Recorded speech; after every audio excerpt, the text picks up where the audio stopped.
All right, so hello everyone and welcome to Tech with Luther. Today we'll learn about the isort library and the PEP style guide for importing Python modules, packages, and libraries.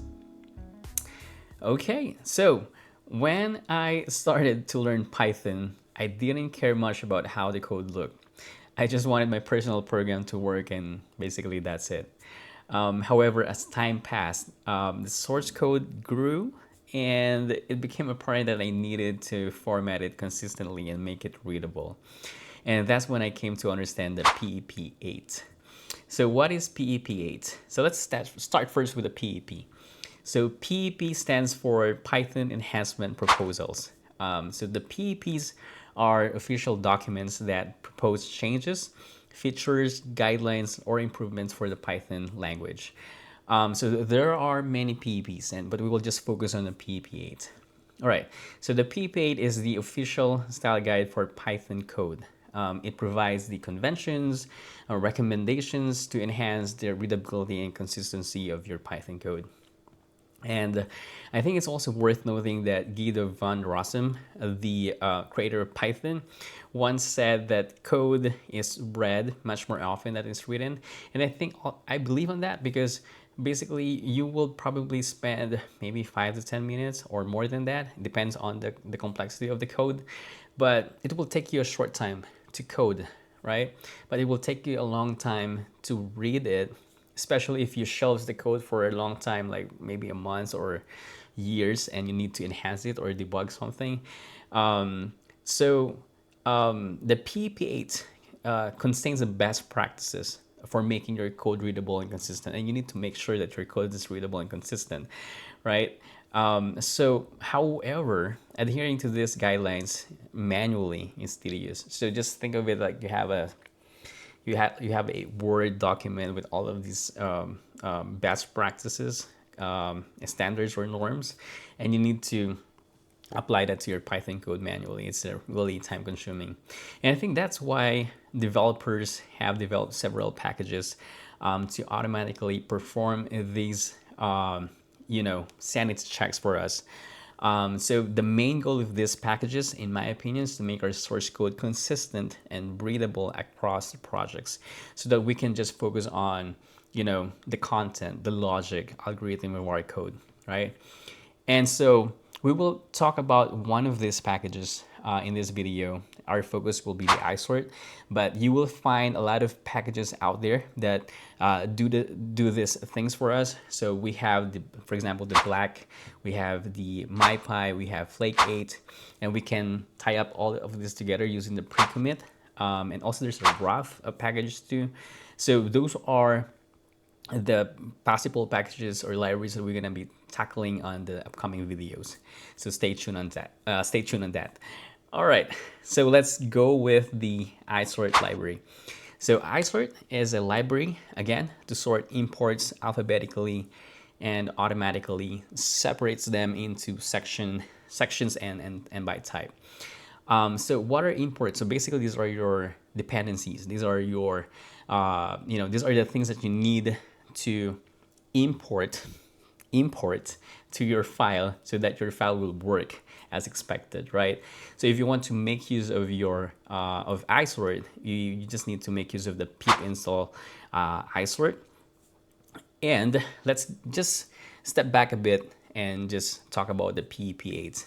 So in terms of the PEP8, I'm gonna drag my browser right here. In PEP8, it says here that imports should be grouped in the following order. So the first one is the standard library imports. That's the second one here is the related third-party imports, and the last one is the local applications / library specific imports. All right, I'm gonna turn it back here. All right, so but you can actually expand this a bit further to provide clarity on your imports, right? So we can add the future module to be the topmost imports. It was also mentioned in the PEP8, but it was not explicitly been part of the grouping as we just talked about earlier, right? But we can put future as the topmost grouping or section. Next to that, we can also dissect the last part of the section, which is about the local applications slash library specific imports. We can dissect that or divide it into two. So the first one is the first party imports, and the second one is the local folder imports. So we have the following orders of imports. And in isorts, the groupings is actually called as sections. So we have the following sections now. We have the future, we have the standard library, the third party, the first party, and the local folder, right? So I think it's better for me to explain it using an example.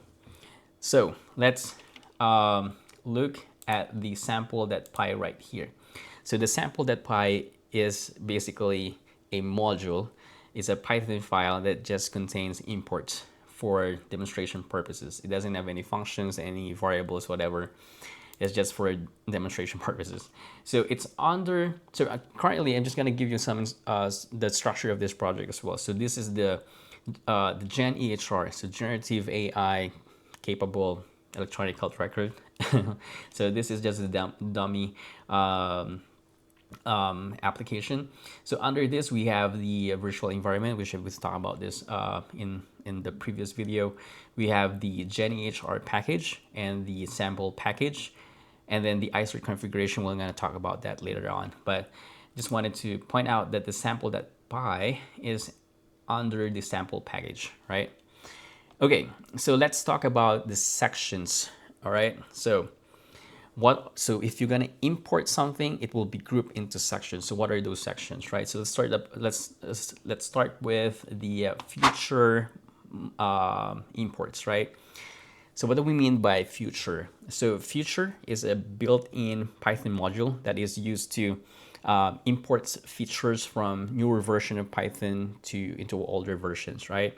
So for example, if you're using Python 2 and you want to use the print function of Python 3, then you can make use of the future module right here, import print function. And actually this is called as the future statement, right? So that's what we mean by future. Next to this is, let's talk about the standard library, right? So the standard library, these are built-in Python modules.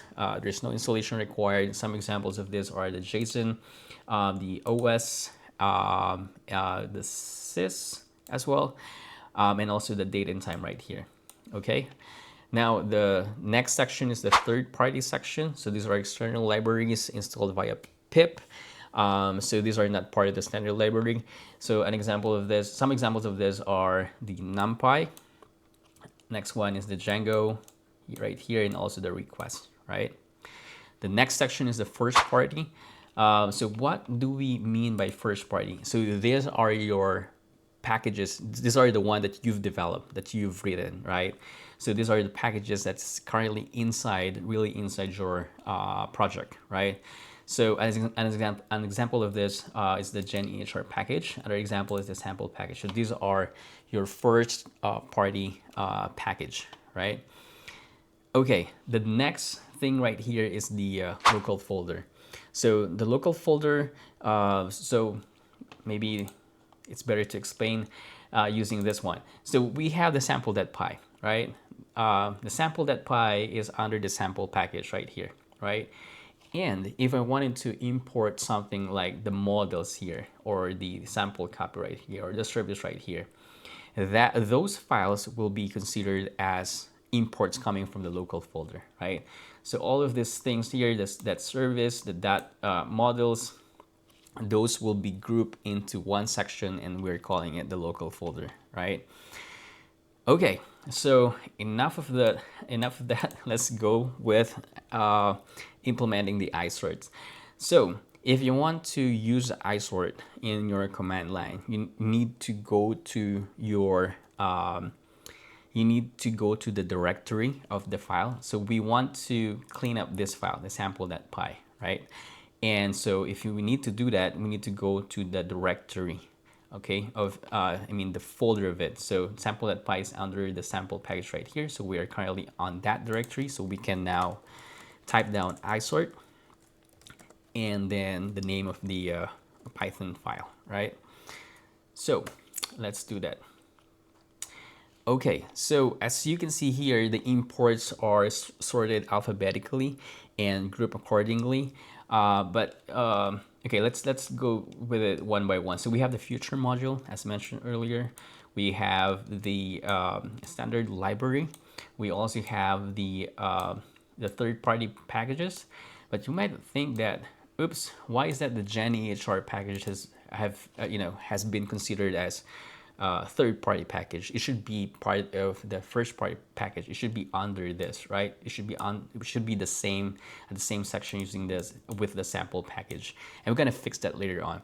The main reason is that the isort doesn't know yet. It didn't know yet that it should be part of the first-party package, right? And then as you can see here, the dot notation, you imported the model service, which is this one. And also the service right here, which is under the sample package, same folder. So it has been considered as the local folder, right?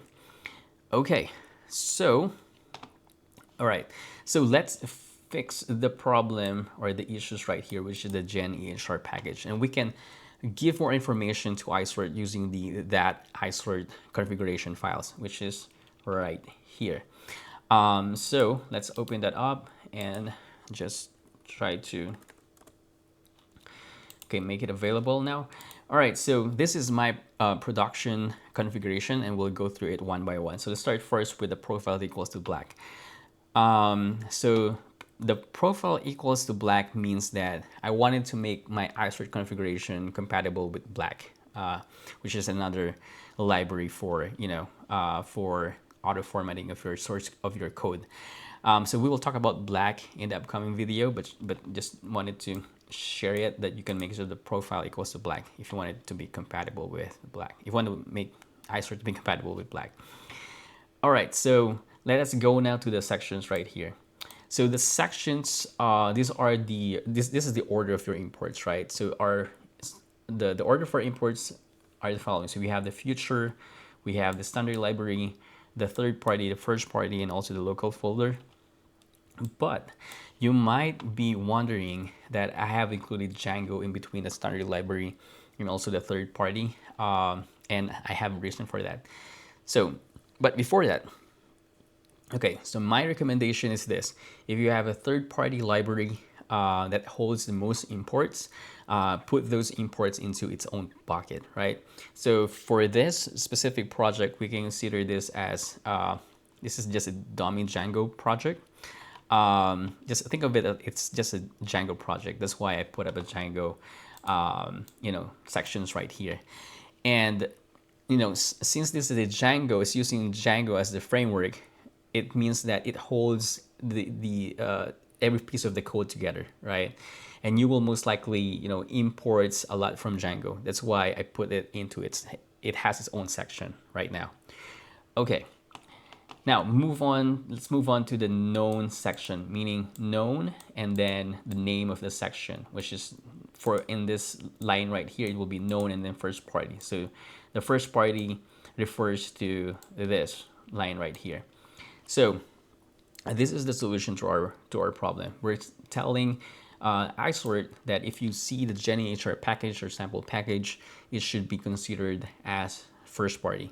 Same thing goes with the known Django right here. If you see Django, then it should be part of the Django sections, right? All right, so let's move on now to the import headings. I've also added a comments.